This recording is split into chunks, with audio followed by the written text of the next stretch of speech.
I'll do it. Hello and welcome again to Film Fam. I'm Greg the Bold One. I'm Ollie the Bearded One. And we've got our non-spoiler review today of Thor Love and Thunder. Did we love it or was it a thundering disappointment? Stay tuned to find out at the end where we'll give it our score. So this is the 29th film in the Marvel series. Oh, we've seen all of them at the cinema, haven't we? I think. Yeah, without miss. And this one is what generation are we in now? We're in phase 4. We're in phase 4. So this is Thor's third solo outing. Fourth solo outing. Oh yes, I've tried to. You're trying to forget the second one, aren't you? That one with the elves. Yeah. Yes, it's his fourth film. Okay, is he getting better? Is he getting worse? Have we had enough of Thor? Is it Thor no more or Thor? For the score, let's find out. I don't even know what that meant, but let's find out anyway. So this film is directed by Taika Waititi, who directed Ragnarok, the last one. It's the 7th film he's directed. He's directed films such as Jojo Rabbit and what else? Thor Ragnarok. Thor Ragnarok, yeah, and some shark movie as well. Okay. So yeah, he was given Ragnarok. We both liked. Yes, it was very, very good. Yeah, good switch up for the character. Yeah, we liked Ragnarok. It went in a different direction, but it was really good, and had the Hulk in it as well, which was really cool, wasn't it? And this is he was then given the reins for this one, and he's kind of been let loose on this one. So, all the cast, we've got Hemsworth returning as Thor. Classic, of course. Classic, yeah. Thor. We've even got Natalie Portman, who's been missing for Star Wars, yeah. No, she's been missing since the first couple of Thor movies, but it still is an incredible love interest. And Taika Waititi's in it as well, isn't he? Of course, playing himself, yeah. Playing Korg. And he also does some kind of like strange narration all the way through the film as well. So he's good. Who else is in it? So they got a nice big introduction here. Christian Bale, who you all know from the Dark Knight trilogy and stuff like that. Oh. Yes, he plays the incredibly dribbly Gore the God Butcher. Yeah, he got him. And then you got Tessa Thompson as well. Tessa Thompson comes back as Valkyrie, who's the king of the Asgardians. New Asgard. Yeah, that's good. So you've got your old favourites back with Bale coming in as the antagonist in this one, and so. It's a bit of a reunion. There's also that girl in it as well, isn't it? That's in WandaVision. She's in there as well, isn't she? Oh, I don't know. Her friend when she visits her in the hospital. Oh yes, Darcy. Darcy pops in there as well for a bit. Darcy. See, he always says I never remember anything. It's all coming back to me. Okay, so we've got a soundtrack. Okay, we've got a soundtrack fit to be sold. Yeah. Taika Waititi seems to have some big love in with Guns N' Roses. Paradise City's in this, Sweet Child of Mine. We got a bit of ABBA, a bit of Enya. Okay, so we got some classics and some some bit of campness as well going in there. So there's enough there to make a good soundtrack album out of it. Yeah. And it kind of lifts up some parts of the film, actually, especially the Guns N' Roses stuff. There's a lot of reference to Guns N' Roses throughout the movie, I thought, as well. Special effects.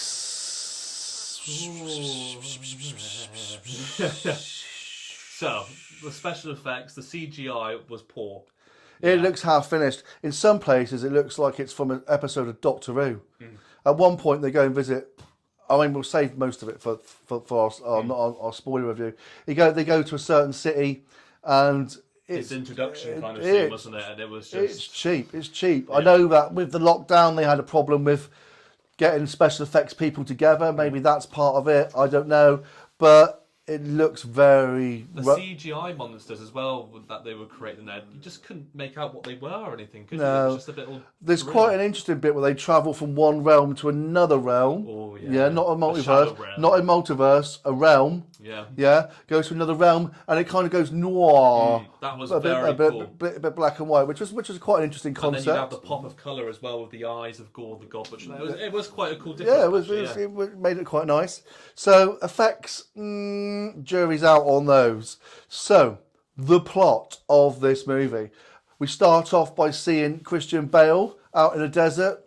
His daughter dies and he blames the gods. He comes across a sword that enables him to kill the gods. The Necro Sword. The Necro Sword, and he sets out to kill all of the gods. Not very, yeah. Yeah. Yeah. You know, we're going to save that for the spoiler. know, Save it for the spoiler. Okay. Then we've got Thor, who's still traveling around with the Guardians. Okay. He's helping the Guardians out on their missions. Comes across a distress call and decides to go back to New Asgard. Okay, and go back and investigate what's going on because one of his friends, Lady Sif, is involved, isn't he? So he goes back to New Asgard, where Gore the God Butcher has now set his sights on killing Thor because Thor's a god. While this is all going on, we flash into the life of Jane. Now, Jane has now got stage 4 cancer and is on her deathbed, basically, although she still looks fine. She gets called by Mjolnir. Yeah, to come and put her back together. So she goes to Asgard. The hammer comes together and then transforms her into Lady Thor, the Mighty Thor. The Mighty Thor, who we catch up with later on in the film. So Thor comes back. Gore tries to get Thor. Big battle. Mighty Thor comes out. They re-engage. Okay. While this battle's going on, the children of Asgard are taken, and as they're taken, Thor decides that he's going to get he's going to put together a team, isn't he? A team of super gods. Yeah. So he travels to the omnipotent city where all the gods are, and Zeus is. We forgot to say he was in there. Oh yeah, Russell Crowe. Russell Crowe's playing he's playing a very different Zeus. A very different Zeus, yeah. And tries to recruit them, but they're all too scared because they all don't want to get necro sworded. So it's left to them to fly around on their rainbow boat. And to be fair, we've missed out some of the 2 highlights from the movie. Yeah, but the screaming goats. Yeah, screaming goats. But we'll go into that more in the spoiler. Yeah. So they go back to the omnipotent. They get together as a little gang. Korg, him, Valkyrie, and Mighty Thor travel to the Shadow Realm to face Gore, who is now trying to get into a place called Eternity. He needs Stormbreaker, doesn't he? He needs the Stormbreaker axe thing to get into Eternity. And from there, he can make a wish which could destroy all the gods on the planet. And that is the story, really, all in one. Okay. That's as far as we're going to go with the spoiler bit. Yes. Our thoughts. Now, I don't want to go too much into it in this bit. As a Marvel movie, I think it's one of the weakest. If not the weakest. It's up there with the other Thor movie, the Dark World one with the elves. And Eternals and that as well. It's in that It's a pile. very different direction for Marvel, I think. It's a very dangerous path they're treading. It was too jokey. Every single scene. There's a rumour that 4 hours of this is on the cutting room floor, and you can tell by how some of the storylines are kind of It's very disjointed. and stuck together, that maybe the best bits are on that floor somewhere.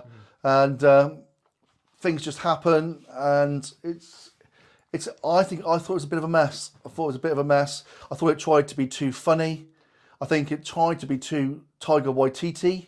We did look at each other a few times in the cinema, didn't we? And just shook our heads. Yeah, and also there was a few, you could hear a few people moaning in the cinema about it at the end as well. Yeah, It was a very chalk and cheese. I think you're either going to love it or you're going to hate it.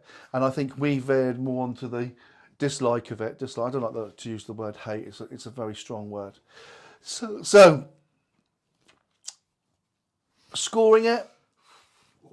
Well, I mean, my initial angry kind of reaction when we came out. We were very upset when we came out. We were upset, and we'll go into more into that into the spoiler show, which you can't miss. Okay. I've got a figure in my head, but it's very, very harsh. It's very harsh. I'm going to give this, I think, 3. I was going to say 3 as well. Were you? Yeah. Look at that. That's good. Okay, the bold one and the beer one, we actually agree. It's a 3 out of 10 for me. There's a lot which I want to go into in the spoiler show that didn't work for me. The only thing that saves it for me is my kind of love for these characters in the previous kind of Marvel movies, I think. It's 3 out of 10, and two of those 10 for me are Natalie Portman. She's just amazing. I think she's just wow. It was nice that she did have maybe not the greatest actress, but she's just wow. And she's on the screen. I just think wow. Okay, fair Okay, so I mean, I was talking about Chris Hemsworth, but you know. yeah, I know, I know about your love affair with Chris Hemsworth. Okay, so that's our review. Do you agree with us? Do you disagree with us? We'd really like to hear in the comment section if you would like to. Like and subscribe, hit the button, and You won't want to miss our spoiler you won't want to review, miss our honestly. spoiler review. No, we're going to go right into the story, what we like, what we did like. We're going to have a bit of a laugh about it, and what the future holds for the Marvel Cinematic Universe. yeah, after because this. we're on dangerous ground, I think, with the Eternals and this It's a slippery slope. funneling it into an area that we might not like. This might be the point where we get off. So there we go. There's our review. 10 minutes of your time. Thank you very much. Like and subscribe if you want to. We would love it. Our shorts are doing really well at the moment. I'm starting to put out some memes. I'm starting to express, some of the bits and bobs that we're doing out on there. Okay, I'm getting lots of points and lots of views, and Ollie's turning up as well sometimes. I'm here for the 100 views, you know how it is. Yeah. Ollie's doing some Stranger Things stuff as well. So get over and have a look at our shorts. Please give us as much support as we can. We're loving the journey, and we'll see you on the spoiler review. We'll see you there, guys. Anything else you've got to say? I'm going to save it for the spoiler review, honestly. Yeah. I'm ready to go in. Okay. Whoopsie. Right, catch you later, guys. Bye.